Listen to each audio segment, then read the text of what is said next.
अस्सलामुअलैकुम दोस्तों, घर बनाना हर इंसान का एक ख्वाब होता है। और जब बात अपने 3 मरला घर की हो तो इंसान चाहता है कि हर ईंट मजबूत हो, हर दीवार महफूज हो और हर रुपया सही जगह खर्च हो।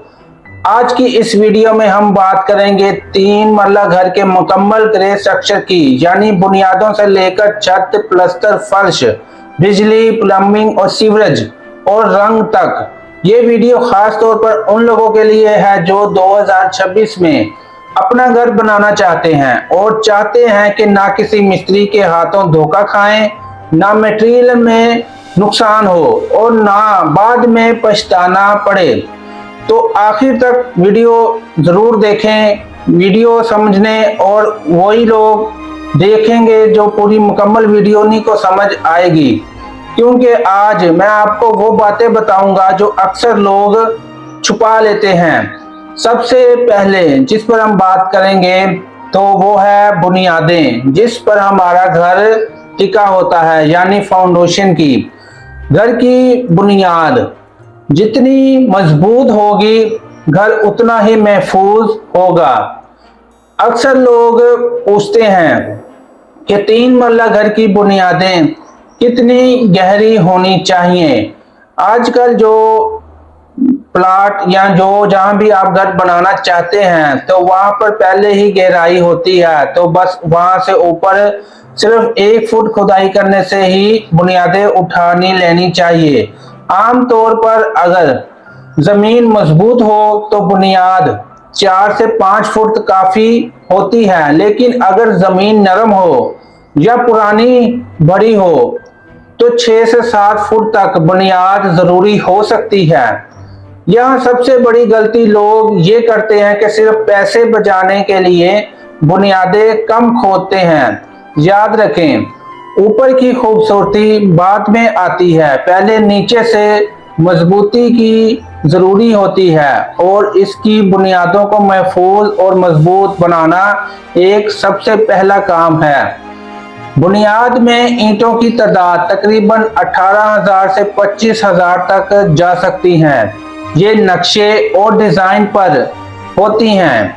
अगर आप सतूनों वाला ढांचा बना रहे हैं तो ईंटें कुछ कम, सरिया ज्यादा लगेगा। जो पिलर बनाते हैं उसको ईंटें तो कम लगेंगी, लेकिन वहां सरिये में आपका ज्यादा खर्च हो जाएगा। अब बात करने में है कि डीपिंग प्रूफ यानी डीपीसी, पानी प्रूफ के लिए बहुत से लोग कहते हैं कि डैम्प डालना सिर्फ पैसे का ज़िया है, लेकिन क्या वाकई ऐसा है? बिल्कुल नहीं। डैम्प डालने के फायदे कि डैम्प जो हम बुनियादें मुकम्मल करने के बाद डालते हैं, डैम्प प्रूफ कोर्स दीवारों को नमी से बचाता है। अगर आप डीपीसी नहीं डालेंगे तो चंद साल बाद दीवारों में सेम, पेंट खराब, प्लस्तर उखड़ना और बदबू शुरू हो जाएगी और फिर मरम्मत पर वही पैसे दुगना खर्चा होगा। तो इससे अच्छा यह है कि पहले आप डीपीसी जरूर डालें, किसी के कहने में ना आए। इसलिए डीपीसी जरूरी है, ये धोखा नहीं है, ये जरूरी है। इसमें अमूमन सीमेंट, बजरी, रेत और वाटरप्रूफ केमिकल इस्तेमाल होता है। अब सवाल आता है, दीवारें 4 इंच की हों या 9 इंच की? 2026 में बहुत लोग 4 इंच की दीवारें का ट्रेंड चला रहे हैं, खास तौर पर छोटे घरों में जगह बचाने के लिए। लेकिन हकीकत क्या है? 4 इंची दीवार सिर्फ पार्टीशन के लिए बेहतर है, यानी रूम के अंदर तकसीम के लिए।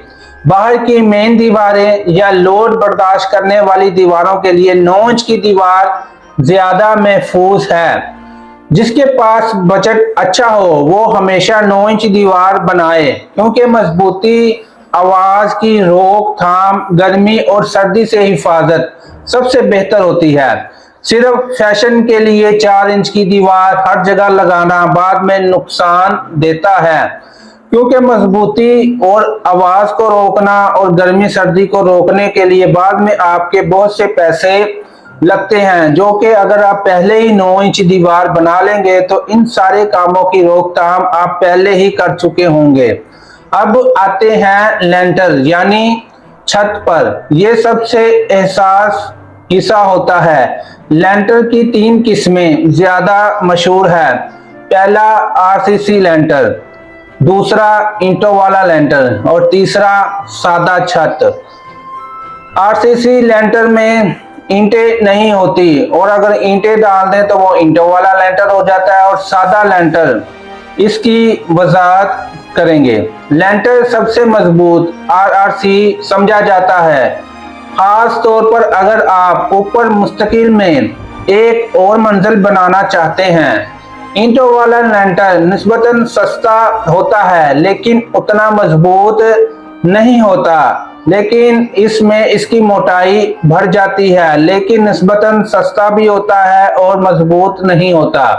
सादा छत फौरी बचत देती है मगर लंबे वक्त में नुकसान दे सकती है। जो बिल्कुल सादा ही छत डाल देते हैं, सीमेंट, सरिया और ईंटें हर तरफ से बचत कर कर एक सादा छत फराम कर देते हैं, तो वो छत फौरी बचत पैसे तो बचा देती है लेकिन लंबे वक्त में नुकसान दे सकती है कि जल्दी खराब होने का खदशा बना रहता है। अगर बजट इजाजत दे तो हमेशा आरआरसी लेंटर बेहतर इंतखाब है, आपको यही लेंटर डालना है।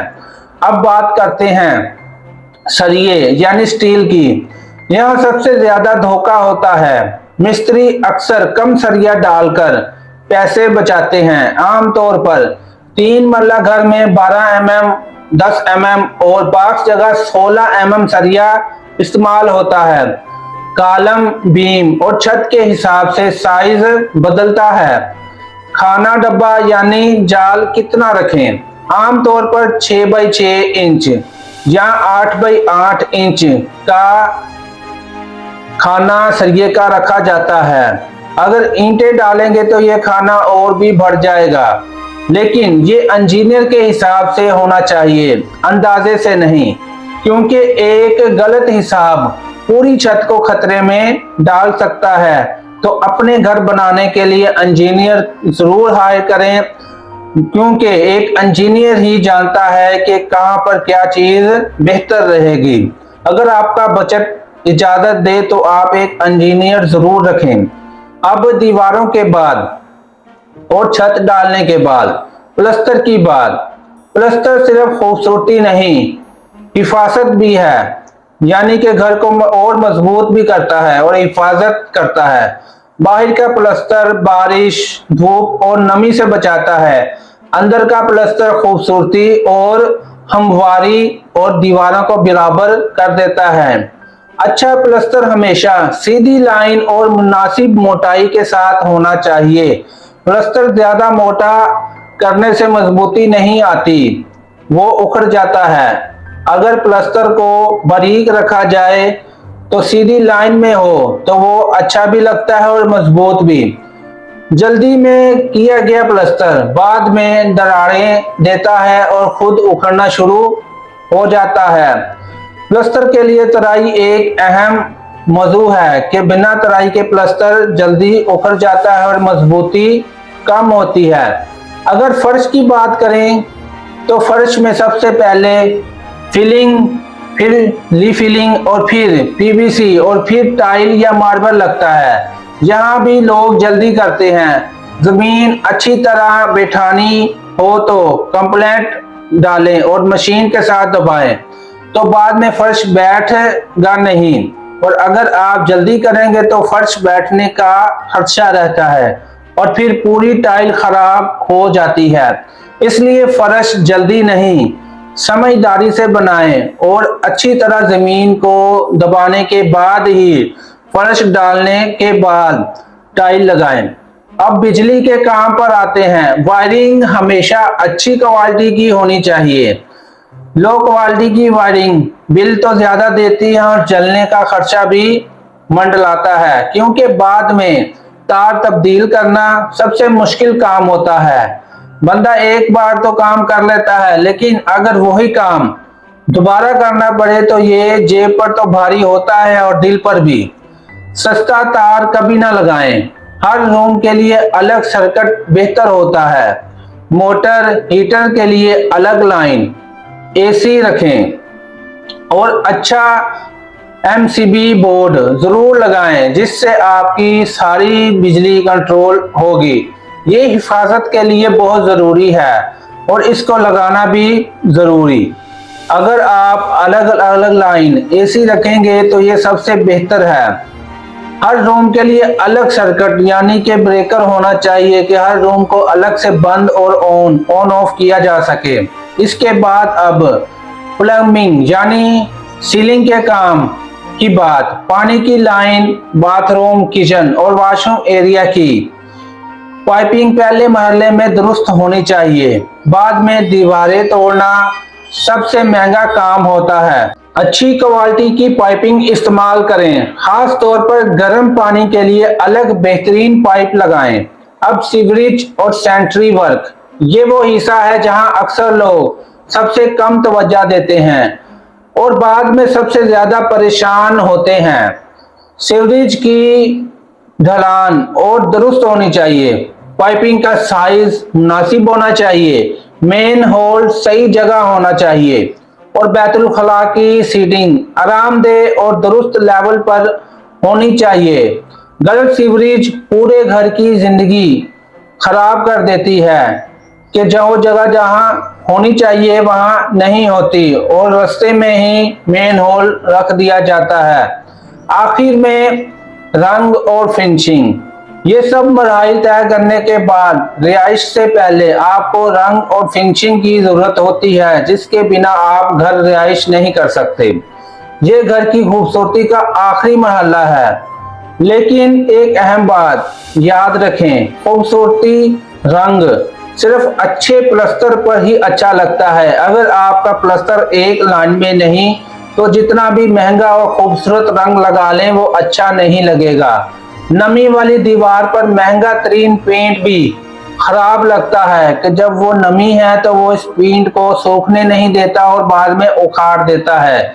इसलिए पहले बुनियाद, फिर मजबूती, फिर खूबसूरती। यहाँ कामयाब घर की असल तरकीब है कि आप घर को मजबूत तो बनाएं लेकिन उसको अच्छा भी बनाएं।